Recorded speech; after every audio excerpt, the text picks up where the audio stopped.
Sebelum kita mulai videonya, jangan lupa klik tombol subscribe.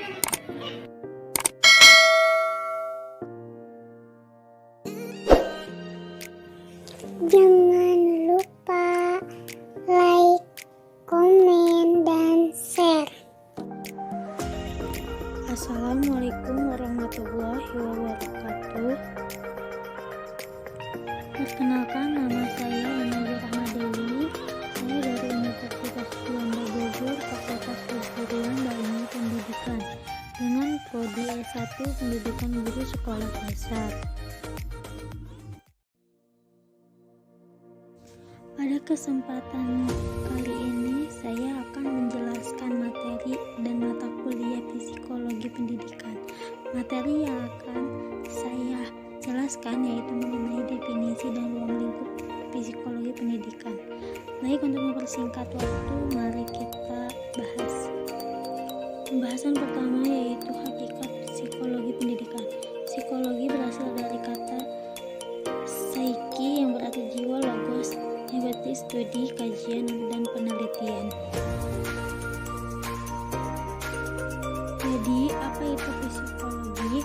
Psikologi yaitu studi ilmiah melakukan kajian atau penelitian tentang perilaku dan proses mental manusia melalui metode penelitian ilmiah yang dilakukan melalui observasi, deskripsi, dan eksperimen.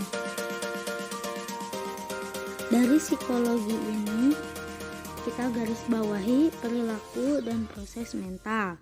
Yang pertama dapat diamati secara langsung dan diamati secara tidak langsung. Diamati secara langsung seperti berbicara, kegiatan, makan, olahraga, dan bermain. Dan yang kedua dapat diamati secara tidak langsung seperti berpikir, mengingat, merasakan, dan menghayati. Selanjutnya, pendidikan.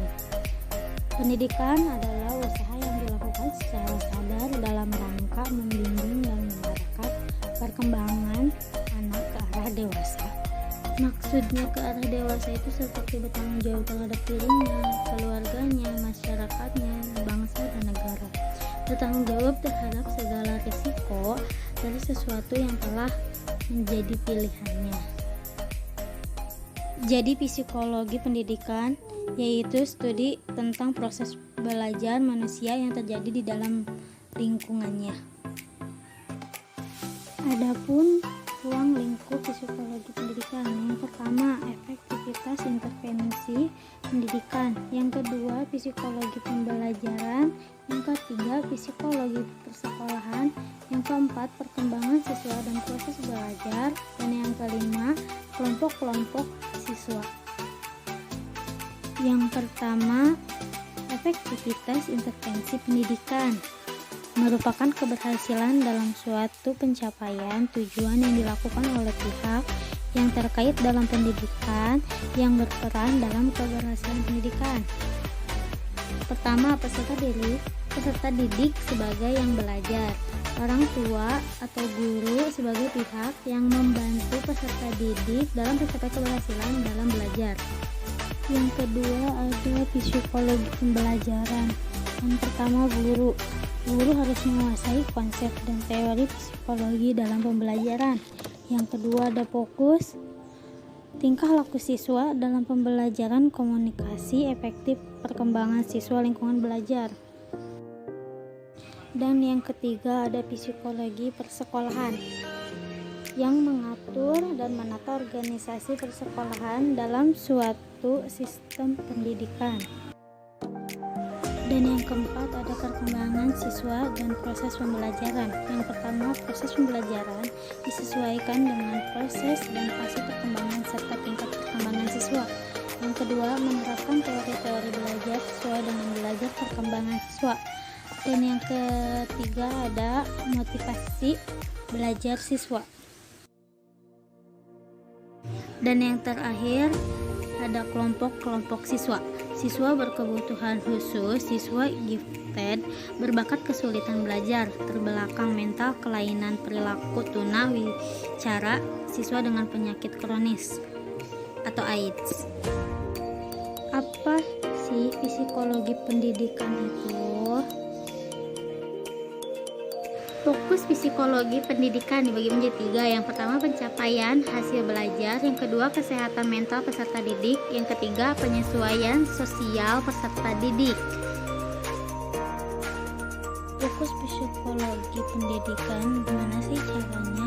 Caranya itu menerapkan prinsip dan teknik dalam pembelajaran. Penerapan prinsip dan teknik dalam pembelajaran dapat dilakukan psikologi kognitif, psikologi behavioristik, psikologi konstruktif, psikologi gestalt, psikologi perkembangan, dan psikologi konseling. Yang pertama ada psikologi kognitif, yaitu proses manusia terjadi waktu manusia berpikir, dan yang kedua menerima informasi organisasi dan diingat dan digunakan. Dan yang kedua ada psikologi behavioristik, adalah perilaku manusia yang nyata dan dalam peristiwa aktual. Behavioristik merupakan pembelajaran tingkat seseorang akibat adanya interaksi antara stimulasi atau respon. Contohnya ketika guru memberikan studi kasus kepada murid, secara tidak langsung guru telah memberikan stimulus. Kemudian, jika murid mendengarkan dan berpikir apa yang telah disampaikan oleh guru, akhirnya murid tersebut merespon stimulus yang diberikan. Dan selanjutnya ada psikologi konstruktif, pemahaman dan pengetahuan sendiri tentang dunia sekitar, membelajarkan diri sendiri melalui berbagai pengalaman. Jadi membangun pemahaman dan pengetahuannya sendiri tentang dunia sekitarnya itu mensimulasikan dan mengkaitkan pengalaman atau pembelajaran yang dipelajari dengan pengertian yang sudah dimilikinya, sehingga pengetahuan dapat dikembangkan. Jadi tujuannya itu menumbuhkan motivasi siswa bahwa belajar merupakan tanggung jawabnya sendiri, dan mengembangkan kemampuan siswa untuk mengajukan pertanyaannya dan mencari sendiri pertanyaannya. Dan yang ketiga, mengembangkan kemampuan siswa untuk menjadi pikir yang mandiri.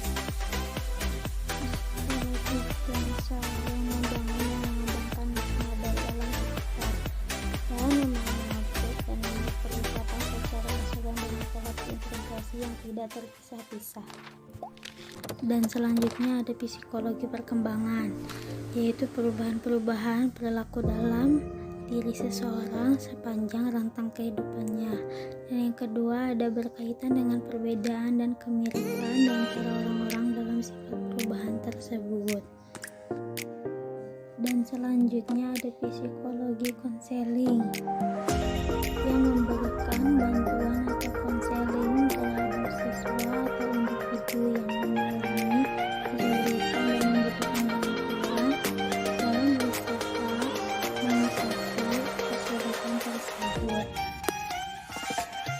Ini ada psikologi sosial. Psikologi sosial adalah salah satu cabang ilmu psikologi yang mengkaji tingkah laku individu yang dalam stimulasi sosial dan melakukan kajian dan analisis tentang bagaimana manusia mempengaruhi dan dipengaruhi oleh lingkungannya. Jadi, perilaku sebagai usaha untuk berkomunikasi dengan orang lain dengan baik. Dan yang terakhir ada psikologi manusia.